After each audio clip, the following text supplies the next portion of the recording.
Hey everybody, this is Joseph Pasek, and welcome to the Fired Up Network. Welcome to the On the Mat Wrestling Show, and welcome to NXT Vengeance Day Premier Live, or is it a pay-per-view? WWE is a Premier Live event. Is NXT a pay-per-view? With Xenia, if Xenia did that, she would know. Is NXT a Premier Live event? Hi everyone. I think it is by the same token of being under the WWE umbrella. I would think it's a PLE, but no one knows for sure, I guess. All right, so let's get to the first match. Dion Lennox versus Tony D'Angelo. Is it me or Tony D'Angelo going to take out everybody from Dark State and then have a championship match? Looks like it. And honestly, Tony D'Angelo has been one of the first people that I kind of discovered from the new format of NXT. And, when we say someone has it, I think he has it. He's been really fun to watch, so I wouldn't be mad at that. All right. So, and obviously you're saying he's going to win, right? Yes. Yeah, correct. All right. Then in a street fight, this should be a real dandy. Jada Parker versus Blake Monroe. Oh my God, this is an exciting one, right? I feel like both these women have the grit for a street fight, and obviously we saw Blake Monroe in AEW have some really bloody and brutal matches, so we know that she can bring it. But also with NXT, it's so interesting because most of it is very TV wrestling style, like sports entertainment style. But then every once in a while, there would be an odd match that's just brutal. So I'm hoping this would be that. I don't know who I think would win. I probably think Blake Monroe is going to win because from what we've been seeing, it seems like WWE or NXT in this sense is putting a lot of trust in her, and they are trying to propel her to be one of the top stars. So I would assume this would happen. Plus, like I said, I hope we see some violence in this match. That's what I wanted to say because both these ladies are fantastic looking and they're great wrestlers. But Blake Monroe, especially with the blonde hair and the tipsy and all that, when she gets violent, she gets violent. Yeah, and we saw her in the last week literally channel the woman from hell vibe that we saw in AEW. So hopefully that does come out in that match, and hopefully that does kind of bring her to another level, because I feel like, and I talked about this on a different podcast this week actually, but I feel like ever since she's been in WWE, she's been a very toned down version of herself. Yeah. And I don't know if that's her, or I don't know if that's the creative, or I don't know if that's maybe a different audience where a lot of her usual shticks and jokes and motives are not really landing, and it's just a different audience. But we saw the devil come out this past week, so hopefully we see more of it in the match. I just noticed great minds think alike. I'm wearing pink. You're wearing pink. Wow. Yeah. We should be pink raw here, all right? We blend, yeah. That's it. It's like we planned also missed it by a couple days because you're supposed to wear pink on Wednesdays, and it's not Wednesdays. So. Yeah. Sorry, okay? Pink on Wednesdays. Okay, I'll remember that for next Wednesday. Now that we talked about a ladies match, with the street fight, but the next match is an NXT Underground match. It's a ladies match, and then we have the North American ladies title in a match also. So let's get to the Underground match. Kiani Jordan versus Lola Vice, and Lola Vice wants to come through because it's an underground match. I think Lola Vice should win this match and show a ruthless side to her and another ruthless side to Jordan. Both of them are going to be very ruthless in my opinion, but I think Lola Vice is going to win. I agree, but I also would like to see Kelani Jordan win as well. She's one of the wrestlers in, the current NXT who has been, traveling. She's been appearing in TNA. She's been appearing in some other promotions. So we know that she is adaptable to any style, and we know that she can actually, hold her own outside of the very strictly controlled WWE bubble. So, and in my humble opinion, this is the kind of wrestler that you should be pushing, because even though WWE is very, again, not necessarily in a horrible way, but controlling of how their talent presents, what kind of matches they have, how they look on the screen, right? But I feel like a wrestler, truly a wrestler, as opposed to just a TV star or an actor or an athlete, needs to have that agency about them where they can perform in unexpected situations. So I'm a big fan of hers, so I wouldn't be mad at her winning either. And so the next NXT Women's North American Championship, another ladies bout, Izzy Dane versus Tatum Paxley. And the honest truth is, I think Izzy Dane's going to retain, but for me, this could be a toss up, could be a surprise in this one because with these three ladies matches, and we're calling most faces winning, I think one heel has to win. Yeah, I'm Team Tatum Paxton in this one. I personally really like her. I really like her presentation. I feel like her, and we don't like to say this usually in wrestling because we're still kind of trying to match the kayfabe vibe. But I feel like her acting is really good, and I feel like that's something that's not a lot of NXT stars specifically have, because a lot of them are former athletes who are so used to the NXT TV format where you're only in the moment when the camera is pointed directly at you, and then you see a lot of lost eyes and a lot of panicked faces in the background. But I feel like she's so whole and so grounded in her gimmick, and I really enjoy that. And she's been through so much throughout her WWE run, not one but several groups or storylines that she was supposed to be part of have fallen apart. People have been released that she was tagging with, and it's just been this never-ending battle. So I would love to see her finally get the spotlight that she deserves and that she's absolutely ready for. Now, the main event, or what's supposed to be the main event, Joe Henry, looking around because every time you mention his name, he shows up against Ricky Saints here. Now, for me, I love Joe Henry, and I also like Ricky Saints, but he shouldn't do no more concerts. All right, that's number one. Number two is it's a downfall for me when you got Obafemi as the world champion for like 2 years, and then Joe Henry becomes the world champion, and NXT, I always like NXT because they're always hungry. Now, with all these roster changes, with Trick Williams, Whoop That Trick, and Lash Legend becoming tag team champion, and Jordan Grace, all these people coming to the WWE, it leaves a hole. It leaves a hole in NXT. Do you agree? And who do you see as up and coming to be a big superstar in NXT? They have Ethan Page. Ethan Page could go up any day now, right? They have Tony D. Tony D could go up any day now. But again, right now, if you look at this card, it's a good card, and especially leading to Stand and Deliver, which is usually the biggest card of the year. I don't know what more matches you could have at Stand and Deliver. Yeah, I definitely agree. And I feel like NXT has a better women's roster right now than it has men's. And this is not to take away from the talent of anyone on the roster. And a lot of the men's top NXT people are more established even in the industry than the women. But like you said, that makes them less hungry. I feel like in the current NXT roster is not full, but it is somewhat full of people who are comfortable. Like we see a lot of people who jumped from AEW who, maybe negotiated a really good deal by doing so. And they're older, I wouldn't say they're old, but Ricky Saints, Ethan Page, they're in their 30s? Late 30s, early 40s even. Yeah, late 30s, early 40s. So it's really not the kind of wrestling that NXT was initially designed for. But then I feel like with all the rebrands and everything, we kind of lost the plot down the line. So I feel like those people are not even very interested in going to the main roster. Maybe there's a certain fear that the bigger audience, the mainstream WWE casual viewer, wouldn't recognize them as much as the NXT audience that's more in tune with what's happening in Florida wrestling specifically, right?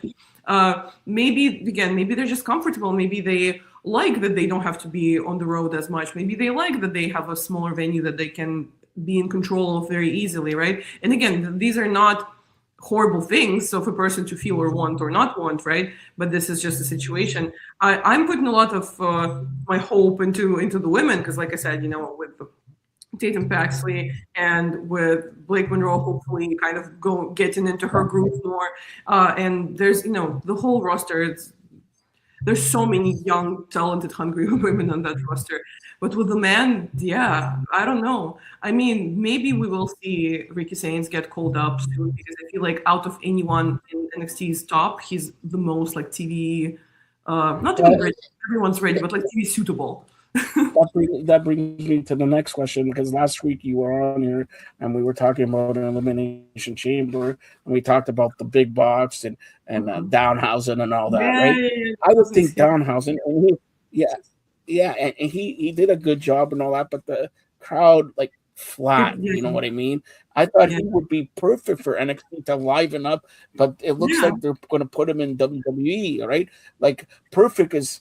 Now they call him Royce Keys, but Powerhouse Hobbs, he had a great look and everything like that, and he's perfect for the upper main events spot of WWE, especially with Brock Lesnar probably retiring in mid-summertime, SummerSlam or whatever. But with Royce, not Royce Keys, winning the NXT North American title, right? Miles Bourne, again. He's not a main event guy. Even if he wins the heavyweight title, I can't picture him as a main event guy like Obafemi, like all these guys who move. So there's a lack of main event guys right now in NXT. And so are they going to go to AEW and take back Adam? I know Adam Cole's not wrestling or whatever. There's a big question. Where are they going to get valued main event talent for NXT for the next 2 years, let's say? Maybe they got to look at NWA. It's not a new problem either. It's a problem that's been present for at least 5 years. And it's something that I've been talking about this whole time, where the current main eventers are getting older, are getting, they don't want to wrestle as often. They don't want to travel. They have injuries. So we have the whole entire top, CM Punk, Cody Rhodes, Drew McIntyre, now Randy Orton winning the Elimination Chamber. They're all, in the wrestling terms, not the human terms, but in the wrestling terms, old. Like, this is not the kind of person that's going to want to do house shows and travel all the time. And if you look at the other side, it's CM Punk and Roman Reigns. Yeah, so CM Punk, Roman Reigns as well. Yeah. CM Punk, who left wrestling for a long time, and we didn't even think he would even wrestle at all, let alone in WWE, right? And then NXT is not producing the same caliber of people, because NXT is treated like an afterthought in a lot of ways. And I'm not saying it's treated like an afterthought by people who run it, but it's treated like an afterthought by people who run the main brands. And I so agree with you that Danhausen would have been a great fit for NXT. And this is not to say that he can't be on TV and, carry that. He absolutely can. But you're right. Like, when he first debuted, the reaction of the crowd was sad to see. Like, I don't know if WWE fans are ready for Danhausen. I don't know if they have enough whimsy to handle Danhausen. Yeah. And this is going to depend on the booking, because I'm not worried about him. He can do whatever job he's given. I'm worried about the creative, because historically, WWE can't do comedy characters without diminishing them to jobbers. If they actually take his comedy seriously, and they actually make him a serious presence while funny on the main brands, it can be so cool and it can be so great. And I'm sure that WWE fans will also be on board. But I don't know if I trust WWE to do that properly, You know who I feel bad for? Because once he puts a curse on you, you're cursed, and that's Dominic Mysterio, because he already lost the Intercontinental title. Oh my God! Finally, Penta. I was so happy about that. Yeah, like Penta, Zero Method finally getting a title there. So it's only first WWE title, which is so amazing. But also, I love Penta. He's one of my favorite wrestlers ever. But again, not to be the Debbie Downer here, but he's also 40 or 40 something. He's like 41 or something like that. So he still has it, obviously, and he has some more years in him to be that workhorse and be that mid-card champion. But how long do we have the time to build up a completely new star? No. And this is the whole thing. What if you look about 5-10 years ago, look, CM Punk's a little bit older, but the Shield, Seth Rollins there and everything. Now he's injured. Now maybe he comes back for WrestleMania. But you had Bray Wyatt. You had everybody in their early 30s, mid 30s. Not now 40, reaching 40. So they got a big problem in NXT. I want to close it out here with next week. Hopefully you'll be back here. We're talking about AEW. Talking about my good Jewish friend. Happy Purim to him. And that's Maxwell Jacob Friedman. And talking about Hangman Page, who, again, this stipulation is that he will never wrestle. If he doesn't win, he will never wrestle for the title again. Then the trios title just changing hands here. So they want to get rid of Hangman and Speedball and all these guys having the titles. Like, can I ask you a serious question? Does Tony Khan know what he's doing week to week to week? Because you got there, okay, Dynamite, the number one show, but I want to see Tommaso Ciampa not on Saturday, on the number one show. They make Tommaso Ciampa against Dax, presumably, for Collision. They make Collision a good show when it's Saturday. I'm sorry, I'm not watching AEW. I'm going to watch NXT because it's a premier live event. So it's, again, I think it depends, because it's the audience obviously does overlap, but it's ultimately a pretty different audience. Because for me, I'm going to be like out of town on Saturday. I'm not watching either on Saturday, unfortunately. But you're the lady of the people. You're going out dancing, partying, and everything like that. Come on. If I had to choose, honestly, I would watch AEW, and I feel like a lot of people are in the same boat as me because it's a bit of a different audience. And this is also a constant catch-22 with Collision because, yeah, Dynamite has been established as the A show and the main show, and people are clamoring for Collision to feel more important, to bear more importance, to have more stars. And then when it does, we complain because why is this not on Dynamite, So I can't blame AEW, and I think Tony Khan does know what he's doing in trying to make Collision feel more important and trying to make it feel like the show you don't want to miss. It definitely has somehow, weirdly, even though, again, the rosters overlap severely, it still somehow has a very different vibe than Dynamite to me, even. But I think, it could be a good idea to kind of separate the rosters even a little more and only have certain people on certain shows. And, that way... I thought that's what Ring of Honor is for. Never mind. No, but that's different, though. That's like a completely different brand. Like, And the analogy would be Raw and SmackDown for Dynamite and Collision, not, Raw and NXT. So, just a side note, I know we're talking about Saturdays, but I don't know if you heard this, but I just was texted. The next Saturday night's main event is May 23rd it looks like from Nashville. So it looks like from Nashville. May 23rd is also the 27th anniversary of Owen Hart passing away. So just a side note there. They should mention something, but you never know. And, they should, but again, I'm unsure of WWE doing that and trying to get almost the attention from that because we know that Owen's families are not big fans of WWE, and they've aligned themselves mostly with AEW, and they've given AEW rights for the content and for the name and everything. So WWE putting it on this date almost feels purposeful in a bad way. But we'll see. Hopefully they can do it in a way that's respectful and not invasive. And just in case that we got to mention that the Hall of Fame, this last question, Hall of Fame with Stephanie, AJ, and now this week, Demolition getting announced into the Hall of Fame. So Hall of Fame, again, is going to be on a Friday at midnight Eastern. At midnight, so I know you're going to be in Vegas. Whatever happens in Vegas stays in Vegas. But midnight Eastern, that means thank God there's no NXT like at 10 o'clock in the morning because that would be a long day. Yeah, exactly. So should they? And I know we mentioned this. China most likely will not get again into the Hall of Fame this year. But who would you like to see that is not yet in the Hall of Fame? Forget about China. That realistically has a chance. Is it Jericho? Is it somebody else in the WWE Hall of Fame? I think Jericho definitely realistically could have a chance, and we all thought he was coming back to WWE like now.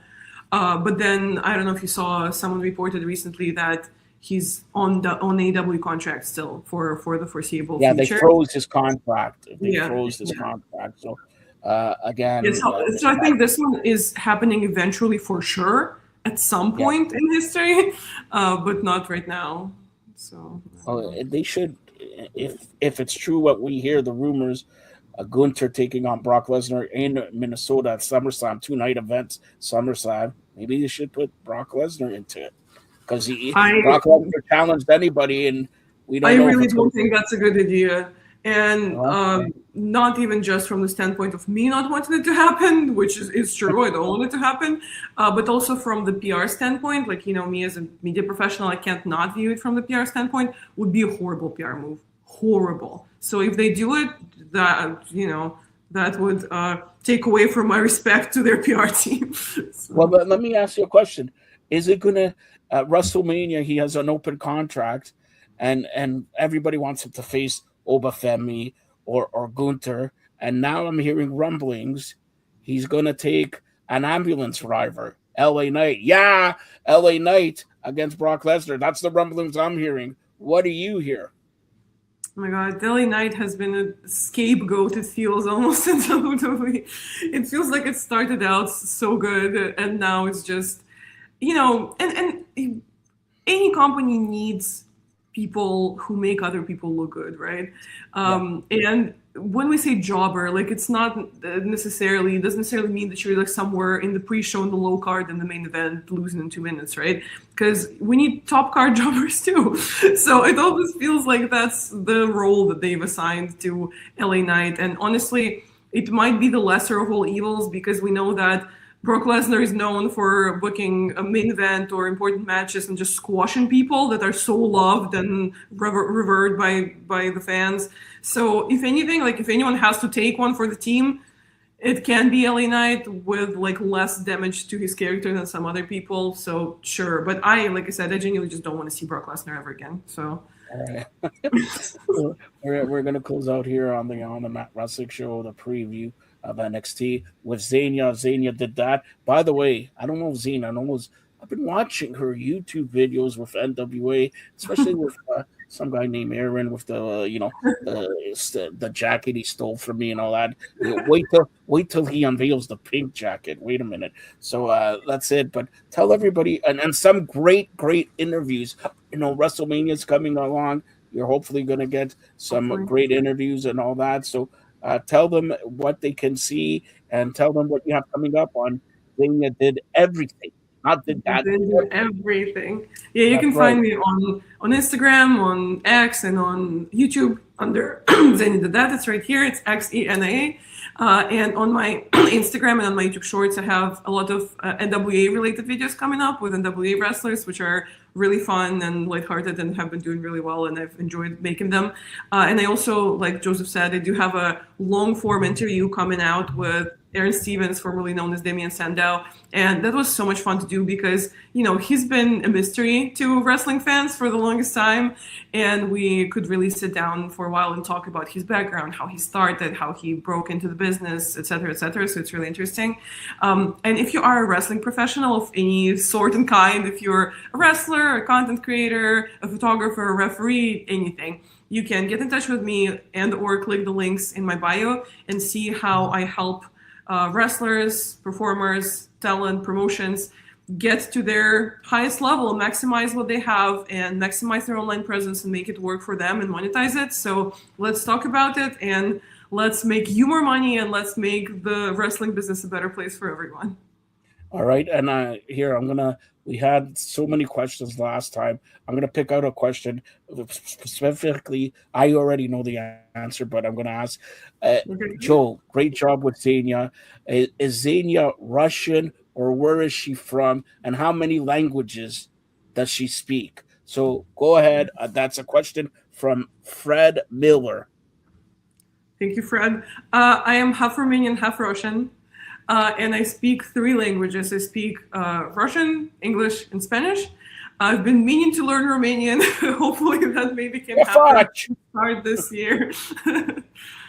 All right, so that's Xenia. I bet you didn't know that maybe Russian, but you didn't know she was Romanian and all that. So, and they're great wrestlers from Russia and all that, but I don't know if there was one great wrestler from Romania, maybe Johnny K9. Okay, so first of all, Aaron Stevens is part Romanian, so there are definitely great wrestlers from Romania. And then we have Scarlett.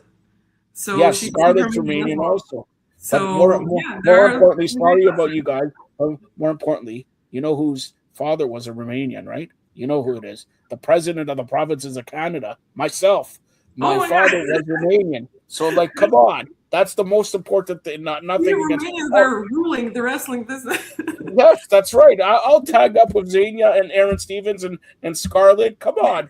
You take on Killer Cross and everything like that. But us three, that's it. But there it is. Again, fans, check her out. One of the best. And I've been here for Wrestling Wise 35 years. One of the best in the wrestling industry today. And she'll be back hopefully next week to Yes. preview her favorite AEW Final Resolution. Maxwell Jacob Friedman defending the title up against Hangman Page. Xenia, any last things you want to say here? No, just thank you for having me. Always a fun time, and always happy to be back on the Fired Up Network, and hopefully see everyone next time as well. All right, Kefach, thank you, and everybody enjoy NXT Vengeance Day, and looking forward next week to having Xenia talk about AEW. Thanks a lot, Xenia. Thank you.